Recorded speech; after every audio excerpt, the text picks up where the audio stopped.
This is Glasgow Rangers Nation. I'm Owen James, and this is your Sunday supplement.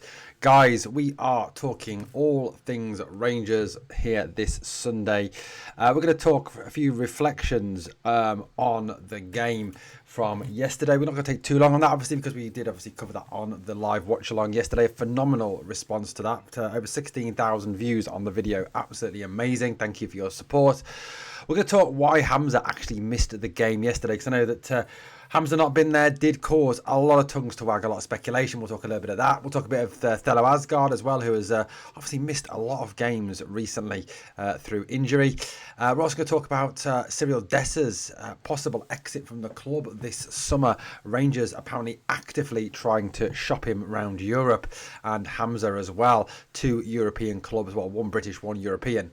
Although Britain's part of Europe, still technically, continentally speaking, despite what some politicians may tell you, is apparently wanted by two clubs. So we'll talk about that as well. So there we go. We'll get to all those things this morning, guys. We've got lots to get through. And look, I know this isn't live. I know I'm actually, do you know what? I'm actually at work now. I've been at work for 4 hours by the time this has actually gone on to this premiere. But you can still discuss. You can still chat in the live chat. So I can still see your opinions, your comments, your views. Obviously, please support the channel as well by smashing the like. And obviously, if you're not a member yet, sorry, not a subscriber to the channel, obviously, please subscribe as well to the channel. Right, Rangers drew 2-2 yesterday with Middlesbrough in a pre-season friendly at Ibrox in what was a game of not even two halves, a game which was a game of an hour and a half an hour, really. It was a game of 60 minutes and a game of 30 minutes from Rangers. The first 60 minutes of the game were fairly poor from Rangers, if I'm being honest with you. The first half in particular was exceptionally bad. Middlesbrough wanted the game more. They were quicker in every ball. They snapped into every tackle. They pressed very high. And Rob Edwards would be, no doubt, was over the moon with his side's work rate. And you know what? I think Russell Martin was, well, he was. I know he was, because he said after the game how angry he was with his players.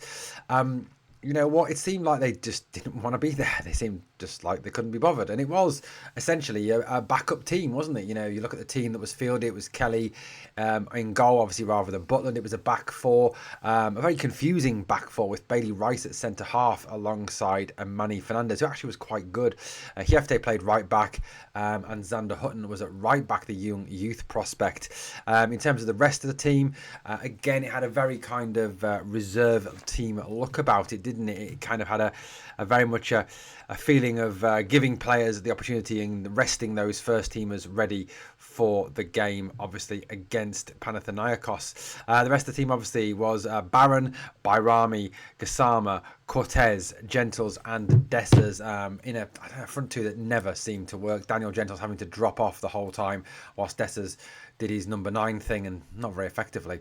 And Gentles I think was kind of diminished in his role because of that. Gassama played. Don't think he was particularly effective. Looked a bit lost, and Oscar Cortez was genuinely dire. But the first half was poor, and the goal they scored was just, again, like the second goal, down to awful set-piece defending. Players not reacting, players not following their men, players not picking up their men. I mean, the first one, ball comes in, they flick it on, no one reacts. Borges turns the ball into the back of the net, untouched. Nothing there. Again, shocking defending, just complete and utter ball watching. And then the second goal, Fry allowed to basically run and have the freedom of Glasgow and put the ball in the back of the net. Genuinely, again, shocking defending from Rangers. Something that Russell Martin is going to need to correct. Then around about the 62, 63 minute, well, it was actually about, I think it was about 60-minute mark, Russell Martin made 7 changes, and that really seemed to change the game, and Rangers seemed to up the tempo at that point and came back in stunning fashion. The players that stood out for me of those 7 that came on was Danilo, who worked very, very hard, got his goal. Aarons, who played very well on the left. I thought Lyle Cameron, who came on at half-time when Aasgaard and Dessers was hooked off at half-time after a very anonymous first half where he spent more time moaning than doing anything else. Lyle Cameron was very effective, I thought, did very well. Finlay Curtis came on and was his usual effective and very, very good self. Absolutely love that lad. Absolutely brilliant. And Nicholas Raskan, I think, was just great as well. But Rangers obviously got back into the game. A beautiful ball in by Max Aarons. Flicked header by Danilo into the back of the net. 2-1 Rangers. Excellent header from Danilo. Great control. Great placement. And a great finish from the Brazilian. He looked lively for that last 27 minutes that he was on. Played exceptionally well. And the second goal coming from a corner, ball comes in and Finlay Curtis turns it into the back of the net. Another goal from Finlay, 2-2 from the boy from the academy. And in the end, I think we were unlucky not to get to win based on just the last 27 minutes of the game. But we do need to see a 90-minute performance on Wednesday. If we play like that on Wednesday, we will get our arses handed to us, and we do need to put in that 90-minute performance. And I think you'll see a team much closer to what the team was like at the end of the game. The one kind of letdown of those 7 substitutions that was made, although he did get the assist with the corner for the second, was Kieran Dowell. He looked like a competition winner. He looked hideously out of place in that team. His crossing was woeful. Most of his set pieces hit the first man. There was a moment in the second half where you saw the brilliance and the dreadfulness of Dowell. I mean, he nutmegged one of their defenders and then proceeded to attempt to cross the ball, but kind of golf shot slice it instead of into the box about 20 yards up the pitch and out straight for a throw in to Middlesbrough. It was genuinely Sunday Park League stuff. And you know what? After watching that 27 minutes that he was on the park, or that half an hour that Dowell was on the park, I did really sit there and question, what is he? What is his purpose? Is he a competition winner? Is he Russell Martin's son? Is he Russell Martin's cousin or something, some relation to somebody at the club? Hence why he keeps getting picked all the time, because it can't be for his footballing ability, because he genuinely doesn't have any footballing ability. He was the worst player on that pitch by an absolute country mile, and they include both teams in that assessment. But overall, I think, Lyle Cameron, exceptionally positive, very well, was very busy, got in and about them, had a couple of shots, created a couple of chances, worked very, very hard indeed. Danilo, I thought, was very effective as well, got his goal. Finlay Curtis was good. Nicholas Raskan was good. But yeah, all very good. All very, I think, more positive the last half an hour rather than the first 60, which were genuinely shocking. But one of the big talking points that came out of yesterday's game was the absence of Hamza Igerman.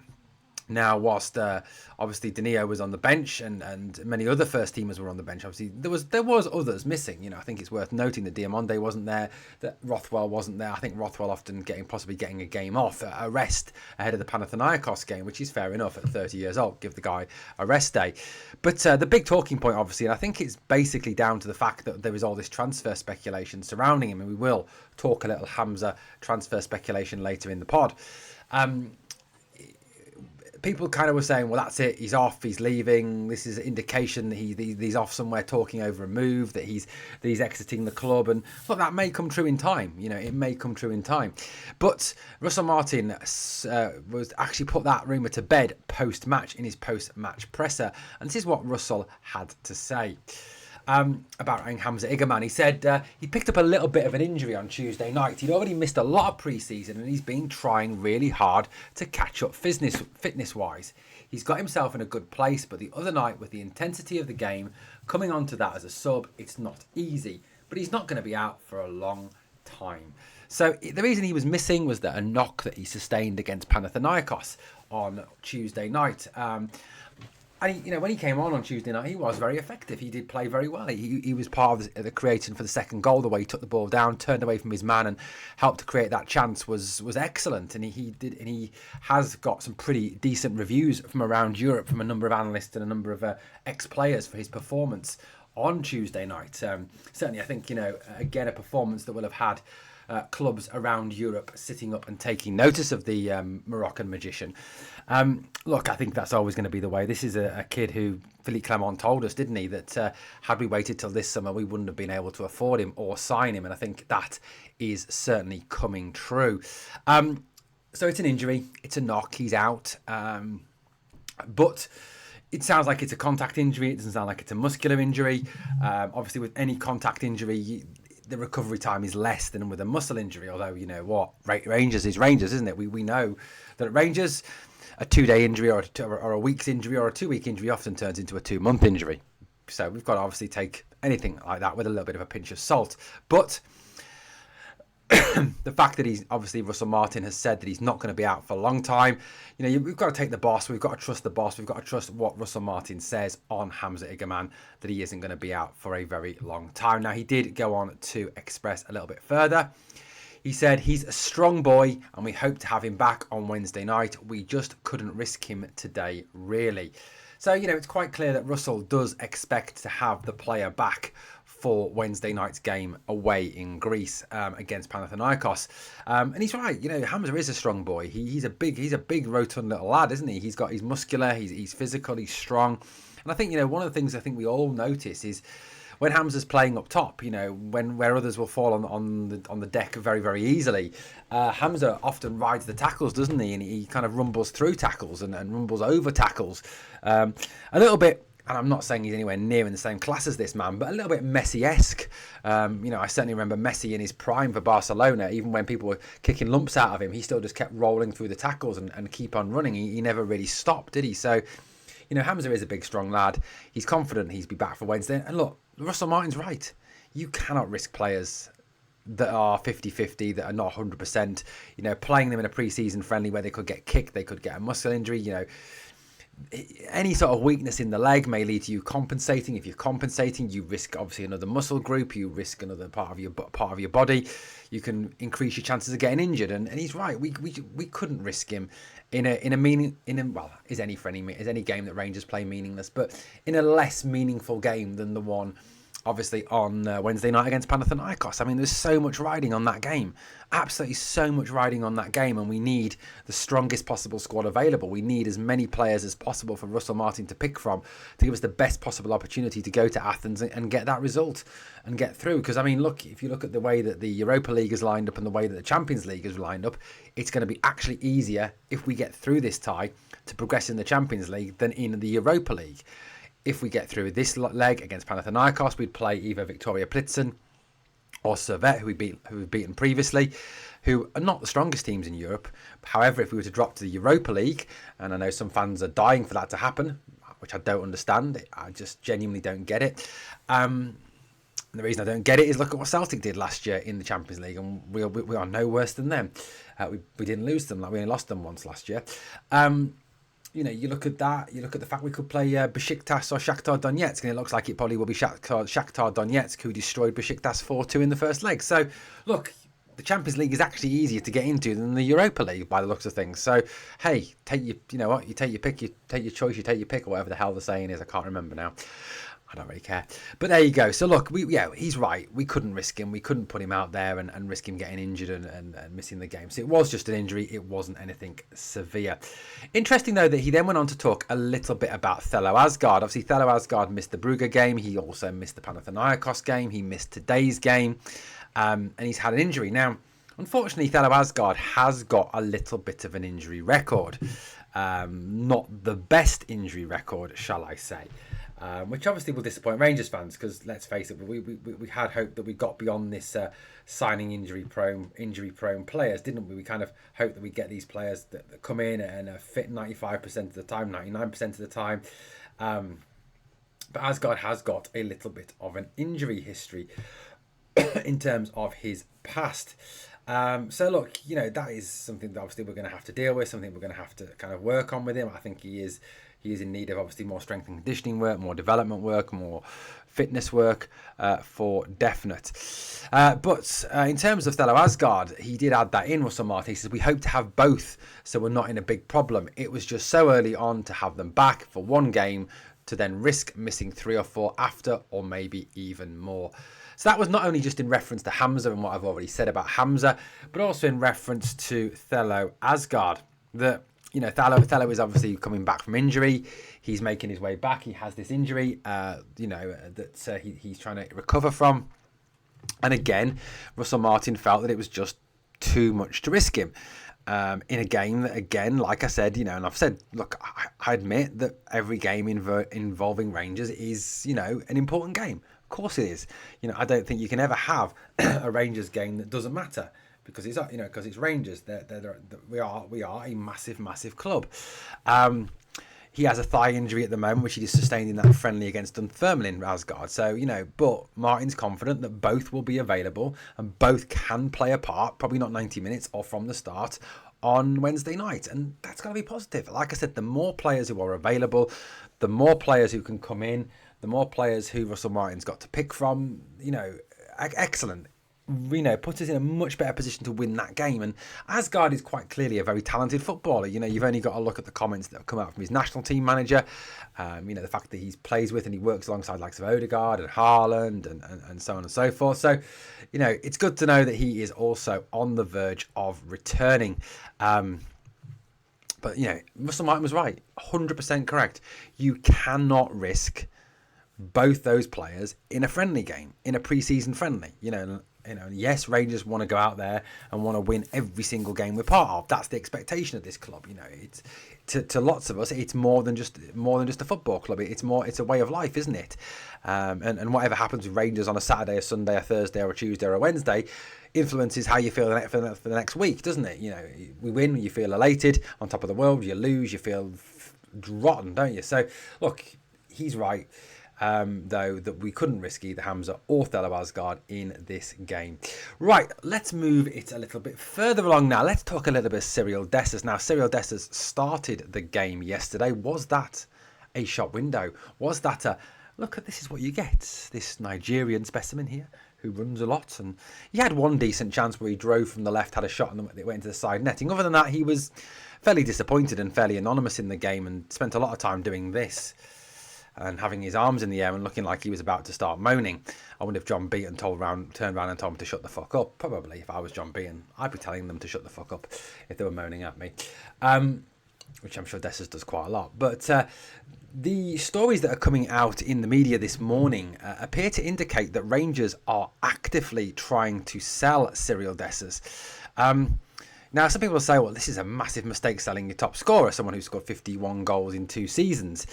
True, he has scored 51 goals in 2 seasons, but he's missed probably about 150 in the last 2 seasons as well, and he's not a reliable player. He's not a player who you can rely on to score you goals. And as I've insisted on multiple occasions, 18 goals for a striker in the SPL is simply not good enough, especially if you reflect back on what Lawrence Shankland had done the 2 years previous to that. So, look, at the end of the day, Cyril Dessers, he tries hard, he works hard. Of course he does. He's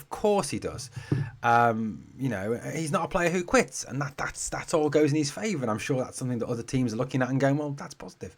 But the sitters, the unreliability is certainly something that goes against him, and he's certainly a player who divides the fan base. You've got some Rangers fans who think that he's the greatest thing since sliced bread, and don't appear to see any problem in him whatsoever, or any weakness in him whatsoever, which I've got to say bemuses me. And you've got some Rangers fans like myself who just genuinely do not rate the guy, who think that he's unreliable, think that you can't depend on him.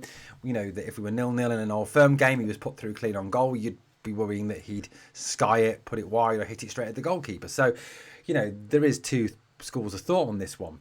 Now, according to a number of media sources this morning, Rangers are actively trying to offload Cyril Dessers this summer because he doesn't, like I've said, I don't think he fits Russell Martin's system. If you look at the way Danilo played yesterday and you look at the way that Hamza played, he likes his forwards to drop off, to come, to link play, to work the back four, to be quick, to be strong, to get involved with the game, not just stay up top, which is what Dessers does. Dessers doesn't often come back and link play. He stays up.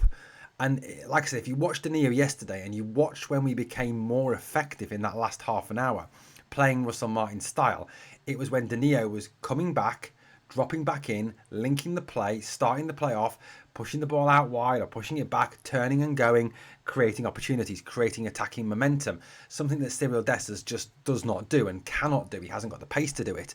So, as I've said on a number of occasions, and I've been absolutely slaughtered for this by the Dessers fans who, just go off his goal scoring record. Don't look at the manager we've got. Don't look at the way the manager we've got likes to play and see that in Dessers we've got a player that doesn't fit that system because, like I said, his link-up play is shit. So there's clubs from Italy and Greece reportedly interested in securing the services of Cyril Dessers. AEK Athens are still in the market. Bologna now of Italy are also showing an interest in the Nigerian nightmare. However, the stumbling block over the deal does not appear now to be what Rangers are asking for the player. Rangers appear to have lowered their demands a little bit to around 4.5 million from the 5 million they originally wanted. It appears to be based around his current salary. Yes, Rangers have indeed screwed themselves over yet again with their salary payments. Now, like with the Robin Proper incident, where we obviously had a real delay in Robin Proper leaving the club because of the vast gap between his Rangers salary and his Twente salary, which, as I said yesterday, on the Proper exit video, you look at that, and I'm sure the new owners came in and went, "You're paying him what?" Dessers is on around about £28,000 a week, and it's thought that the clubs that are interested in him, Ajax Athens and Bologna, for example, are not willing to pay him that much, and are not willing to increase his or to even increase his wages, which goes against initial reports earlier in this window. So that is the one stumbling point. So, it does look like Dessers will, if a deal can be agreed between the player and a club and the club, and obviously between Rangers and the club, will leave the club this summer. Look, personally, I think it's the right time for him to go. As I've tried to explain on numerous occasions, it makes business sense. If you are truly having a trading model and you've got a player in Cyril Dessers who is post 30, who is not going to accumulate value as A, his contract runs down, B, he gets older, C, he slows down and he hasn't got pace to lose anyway, his value is going to rapidly diminish, and this is probably the top of the market for Cyril Dessers. So if you're serious about getting a younger, progressive development squad that can move forward, if you're serious about this trading model, then A, you've got to sell him at the top of his market, and B, you've got to go for that younger player to bring in and develop, and that is not Dessers. So for me, it just makes so much business sense to sell Cyril Dessers. And like I said, I don't think he is going to be first choice or stands any chance of being first choice this season, because he doesn't fit the way that Russell Martin likes to play, because he doesn't drop back in, he doesn't link play. That's not his style of play. So there we are, guys. There we are.